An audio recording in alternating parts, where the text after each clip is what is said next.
Talaga Manggung. Dalam episode sebelumnya dikisahkan bahwa Prabu Talaga Manggung dan keratonnya menghilang, atau dalam bahasa Sunda ngahiang, dan menjadi sebuah telaga yang bernama Situ Sangiang.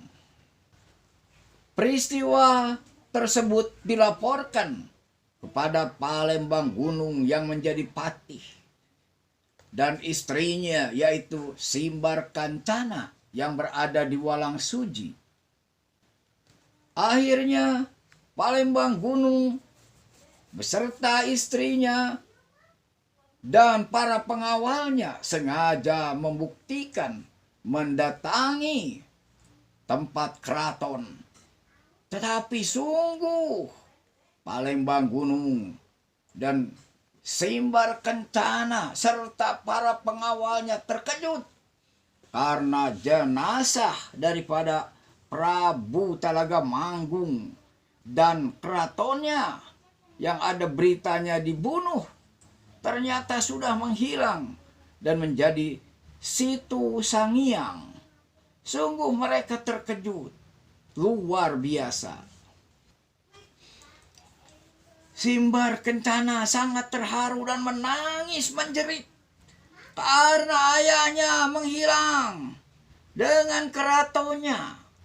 Menangis menjerit-jerit. Maka datanglah Begawan Garasiang dan menasehati bahwa itu semua adalah kejadian atas ketetapan Gusti Yang Widi atau Sang Yang Widi.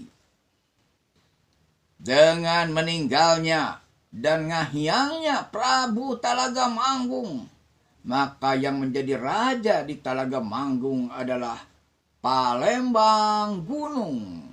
Sedangkan kejadian ini akhirnya terbongkar oleh istrinya, yaitu Simbar Kancana, bahwa yang membunuh ayahnya adalah suaminya sendiri karena dia menginginkan menjadi raja menggantikan ayahnya, atau dalam bahasa sekarang merebut kekuasaan.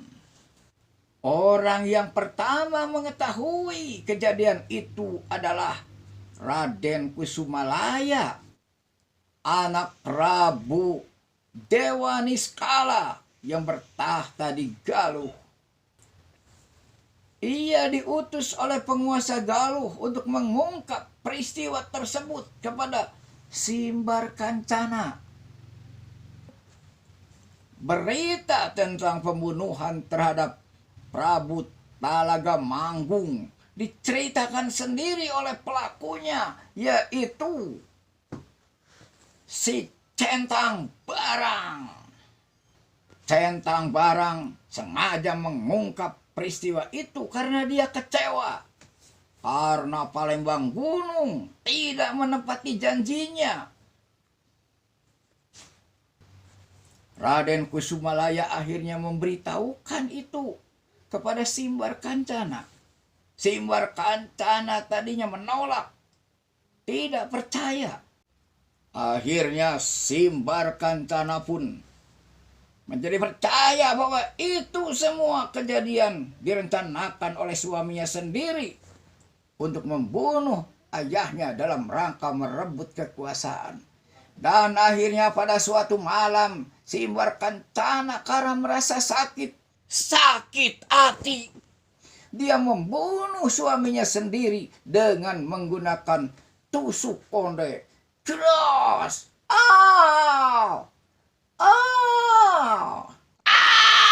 Aduh, kenapa Akang dibunuh, Nyai?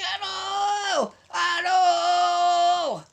Bongan si Akang mau bunuh Bapak. Aduh, bukan. Aduh, ya kan Bapak ya apa ya? Aduh, ya kanjut udah adil ya, aduh. Atau ngabunuh na ulah kena nu kitu, Nyai. Aduh, ya jantung atau bros. Ya kanjut udah adilnya ya do, tobat ya modar ya do. Akhirnya suaminya meninggal dunia. Sesudah suaminya terbunuh, akhirnya Seimbar Kancana membunuh Citra Singa dan Centang Barang berserta balad-baladnya. Semuanya dibunuh, diperintah langsung oleh Seimbar Kancana. Akhirnya semuanya dijatuhi hukuman mati atas perintah Seimbar Kancana. Sesudah kejadian itu, akhirnya Seimbar Kancana menjadi ratu di Talaga Manggung. Ratu perempuan yang berani, ratu perempuan yang tangguh, yang berada di Talaga Manggung. Tak botak botak botak, tak botak botak botak, tak botak botak botak. Waduh, Nyai, ya sirah akang botak. Aduh. Sekian saja saudara bahasan kita dalam sejarah Talaga Manggung di episode keempat dari saya Hendriana di Waduk Dharma Kuningan.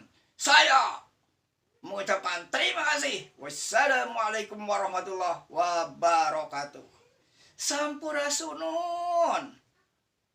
Rampes.